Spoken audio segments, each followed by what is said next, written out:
Well, from the kids to the adults, and a new book from author Dan Abrams. His newest book, titled Theodore Roosevelt for the Defense, shares details of a true story of what happened to President Roosevelt when he was sued while in office. You know, it's a story that not many even know about, and it actually has some striking similarities to things happening today.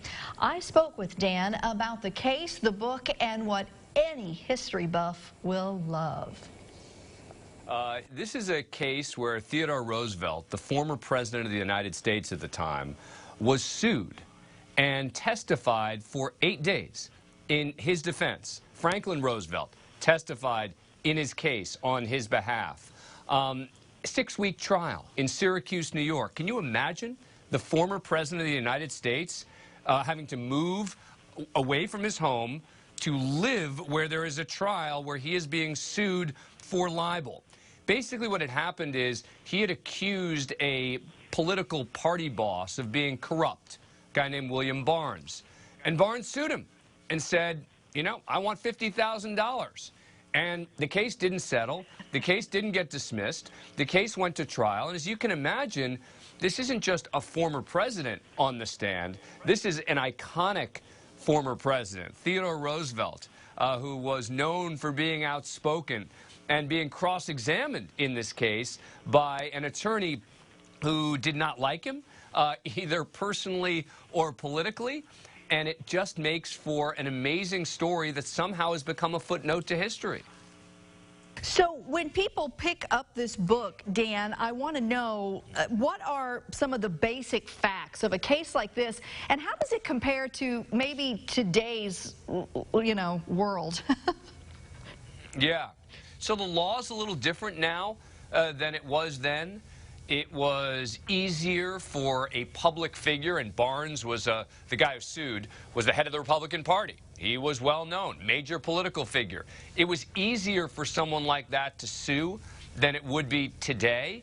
But, you know, the basic facts of the case were that because Roosevelt made the allegation and the judge determined that it was defamatory, based on the law at the time, Theodore Roosevelt had to prove it was true.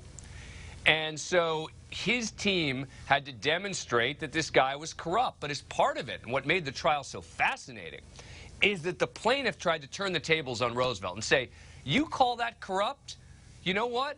You've engaged in the same sort of stuff that you're calling corruption. And it became very personal in the attacks on Theodore Roosevelt, questioning how he paid his taxes, whether he was eligible to run for governor before he became president. Did he make sort of backdoor deals? Was he beholden to corporations? So it became, Roosevelt really cared enormously about this case. And we have the full transcript, the 3,000+ page transcript from the entire trial, as well as newspaper coverage from the time. It was front page story everywhere. I'm laughing only because every time you're speaking, I feel like you could insert today's world and some people's names from today, and we'd be literally talking about very similar situations. No question. Look, let's be clear. Donald Trump has been sued, right? That's a fact. He may have to testify at some point after his presidency. But I think back then, this was almost a bigger deal because Theodore Roosevelt was so iconic.